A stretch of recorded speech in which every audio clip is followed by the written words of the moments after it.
Langsung aja ke bahan-bahannya dan cara pembuatannya. Di sini aku masukin tepung terigu sebanyak 600 gram, kemudian susu bubuk sebanyak 4 sendok makan. Kemudian lanjut di sini aku masukkan 4 sendok makan gula pasir, kemudian 2 gram BI atau bread involver atau pelembut roti. Kemudian lanjut di sini aku masukin 2 butir telur utuh. Dan lanjut di sini aku masukin air es sebanyak kurang lebih 200 ml. Untuk air di sini yang aku gunakan air es ya atau air kulkas. Karena di sini aku mengulenya menggunakan mixer, jadi untuk cairannya aku gunakan air dingin atau air kulkas. Kemudian lanjut di sini aku masukin margarin sebanyak 3 sendok makan. Untuk margarin di sini, untuk mereknya yang aku pakai merek Simas yang curah ya, yang kiloan. Lanjut setelah bahan semua masuk, ini mau aku ulen. Oh ya, untuk alat mengulennya ini atau mixernya ini tuh mixer yang dibuatin oleh pasu aku. Ini namanya mixer rakitan ya. Untuk video spill mixernya nanti aku tempel link videonya di box deskripsi.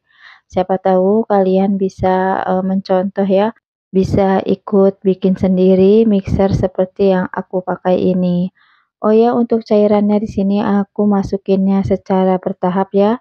Dan untuk cairannya di sini takarannya bisa kurang, bisa lebih tergantung kelembapan tepung terigu yang kita pakai. Nah, ini kita mixer sampai kurang lebih 15 menitan sampai adonannya itu kalis elastis. Nah, ini setelah adonannya kalis, ini aku angkat dari mixer. Kemudian untuk bagian atasnya ini aku olesi minyak goreng ya agar permukaan adonan tetap lembab. Dan di sini langsung aja mau aku timbang adonannya.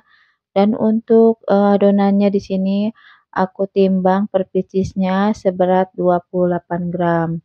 Dan untuk timbangannya ini kalian bebas ya, mau pakai berapa gram, disesuaikan aja dengan harga jual kalian ya.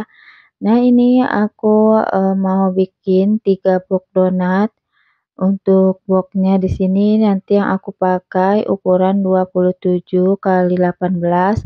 Dan untuk kali ini dough yang aku pakai beratnya 28 gram ya. Nah, ini ya untuk ciri-ciri adonan yang sudah kalis elastis. Jadi kalau direntangkan seperti ini, adonannya sudah tidak mudah putus ya dan sudah membentuk bayangan.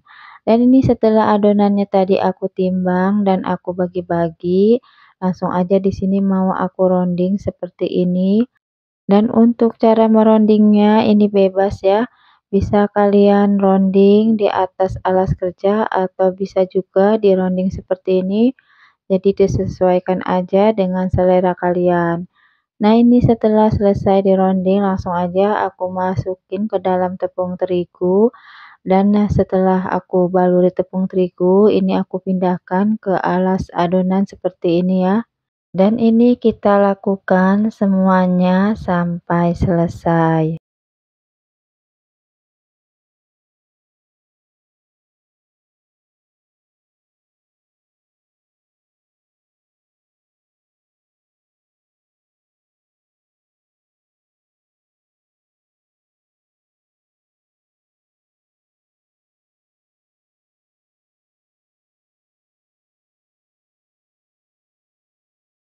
Nah, ini setelah adonannya selesai semua dironding, ini akan aku istirahatkan selama kurang lebih 20 sampai 25 menitan. Dan di sini aku simpan di lemari proofing seperti ini ya. Jadi ini tuh lemari proofing-nya terbuat dari rak bekas yang dibuat ambalan-ambalan ya oleh suamiku untuk menyimpan adonan donat yang setelah dironding ya, agar adonan cepat mengembang. Karena disimpan di ruang yang tertutup ya. Nah, ini setelah selesai tadi adonannya aku istirahatkan selama kurang lebih 20 menitan. Di sini udah aku siapkan cetakan donat yang berukuran 6 cm. Kemudian aku baluri tepung terigu agar adonannya tidak menempel di cetakan dan saat dikeluarkan nanti, lebih mudah ya. Nah, ini cara aku, memipihkannya seperti ini, perlahan saja. Kemudian ini aku lubangi bagian tengahnya menggunakan, sedotan bubble yang, bersih ya tentunya. Kemudian bagian tengahnya ini aku ambil dan untuk, donatnya ini setelah dilubangi aku pindahkan lagi ke alas adonan.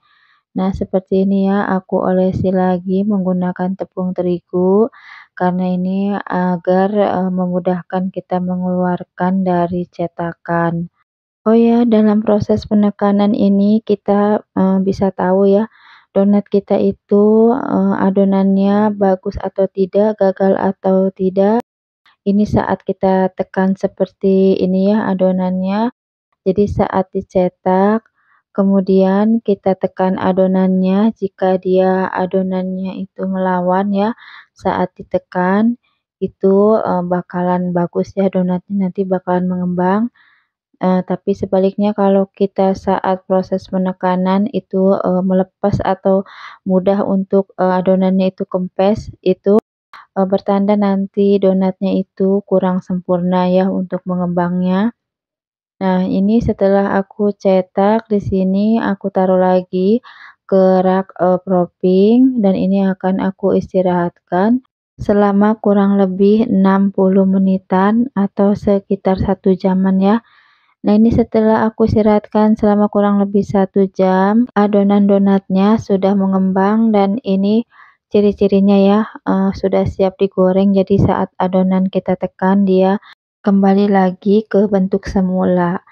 Oh ya, untuk menggoreng donat usahakan minyaknya sudah panas ya. Dan untuk apinya di sini yang aku gunakan api sedang cenderung kecil.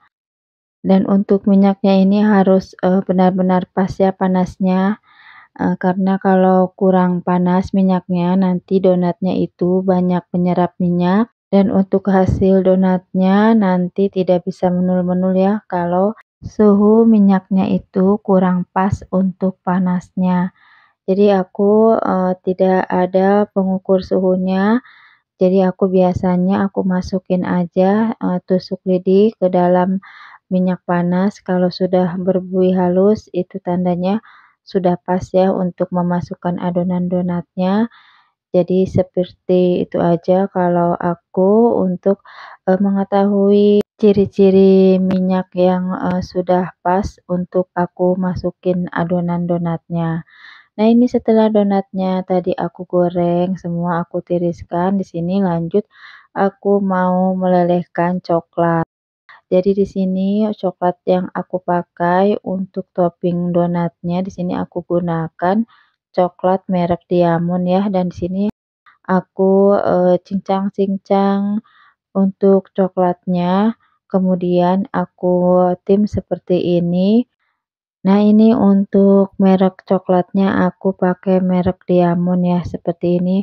Di samping ini harganya ekonomis, rasanya juga enak dan coklat ini lebih mudah ya untuk melelehnya dan saat kita topping di donatnya ini, coklatnya itu cepat mengering ya, jadi tidak butuh waktu lama untuk proses pengeringannya. Jadi diangin-anginkannya itu tidak terlalu lama, dia sudah cepat, ngeset ya coklatnya. Oh ya, untuk coklatnya di sini aku tidak kasih tambahan minyak goreng lagi ya, karena coklat Diamond ini, lebih mudah ya untuk cair, kecuali coklatnya itu sudah, kemasukan angin atau, sudah terkena air ya. Jadi nanti donatnya itu sulit untuk cair atau dicairkan dan hasilnya itu menggumpal ya. Jadi untuk menyimpan coklat usahakan kita simpan di, wadah kedap udara, jangan sampai terkena angin agar kualitas coklatnya itu tetap bagus ya. Jadi dia saat dicairkan itu nanti mudah mencair, tidak menggumpal. Nah, di sini untuk hiasan coklat putihnya ini aku pakai juga coklat Diamond yang batang ya, yang berwarna putih. Jadi di sini aku dapat orderan donat yang harganya satunya ini 3 ribuan ya, dan di sini tadi aku pakai dough-nya di 28 gram per piecesnya. Nah, ini setelah aku topping menggunakan coklat diamond dan aku hias, ini aku angin-anginkan sebentar sampai coklatnya ini ngeset ya. Jadi kalau kalian ingin menggunakan topping coklat yang bisa ngeset dan tidak menempel, ini gunakan coklat batang ya. Untuk mereknya bisa kalian gunakan merek diamond atau merek lainnya, dan untuk harganya itu bisa disesuaikan ya dengan harga jual kalian. Di sini aku pakai merek diamond, di samping harganya ekonomis, rasanya juga enak ya. Nah, di sini juga aku pakai topping glaze ya. Jadi untuk toppingnya ini disesuaikan dengan request customer-customer aku. Ada yang ingin menggunakan coklat block dan ada juga yang ingin menggunakan coklat glaze seperti ini. Dan untuk harga jualnya di sini tentunya berbeda ya, jika menggunakan topping coklat block dan dengan topping coklat glaze. Dan untuk harga jualnya bisa kalian tentukan sendiri ya, jadi disesuaikan dengan harga bahan-bahan di tempat kalian. Nah, sampai di sini videonya, sampai jumpa di video aku selanjutnya. Wassalamualaikum.